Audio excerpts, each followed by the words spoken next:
अस्सलामुअलैकुम A1 global news के साथ मैं हूं तरीम खान। खबर शामिल करते हैं। डेनमार्क में ईद उल फितर मजहबी जोश और जज्बे के साथ मनाई गई। हर शहर में लोगों ने मैदानों और मसाजिद में बड़े बड़े इज्तिमात में ईद की नमाज अदा की। उलमा इकराम ने मोहब्बत, प्यार और यकजहती का पैगाम देते हुए पाकिस्तान, कश्मीर, फलस्तीन और उम्मत मुस्लिमा के लिए खसूसी दुआएं करवाई।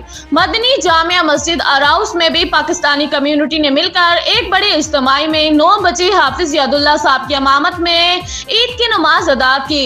हाफिज यादुल्लाह साहब ने अपने खिताब में लोगों पर जोर दिया कि अगर हम इस आर्जी दुनिया में अल्लाह के हुक्म और मोहम्मद सल्लल्लाहु अलैहि वसल्लम के तरीके पर गुजारे तो हम इस दुनिया में भी कामयाब होंगे और आखिरत में भी अल्लाह के बेशुमार नेमतों से भी मुफीद होंगे।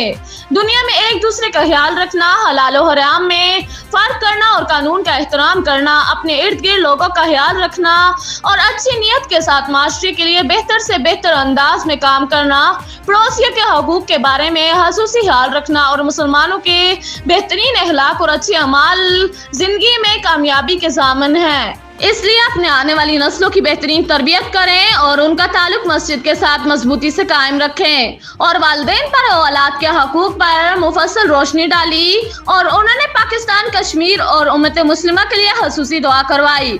एतकाफ की शहादत हासिल करने पर पीर इबादुर रहमान हमायूं को पाकिस्तान कम्युनिटी की तरफ से फूलों का गुलदस्ता पेश किया। मदनी जामिया मस्जिद की इंतजामिया की तरफ से मिठाई और चाय का इंतजाम था। पाकिस्तानी कम्युनिटी अराउस ने आपस में गले मिलकर ईद की खुशी को दोबारा कर दिया। बच्चों की एक बड़ी तादाद भी मस्जिद में आकर खुशी मना रही थी। अराउस में रहने वाले पाकिस्तानी कम्युनिटी और इस दफा मस्जिद में एतकाफ बैठने वाले हजरात ने भी मस्जिद इंतजामिया की तरफ से बेहतरीन सहूलियात करने का शुक्रिया अदा किया। नमाज ईद के बाद अपने प्यारों की याद में कब्रिस्तान जाकर फातिहा और मग़फ़िरत की दुआ की गई। Report bureau chief Denmark A1 global TV Nawaz Mirza.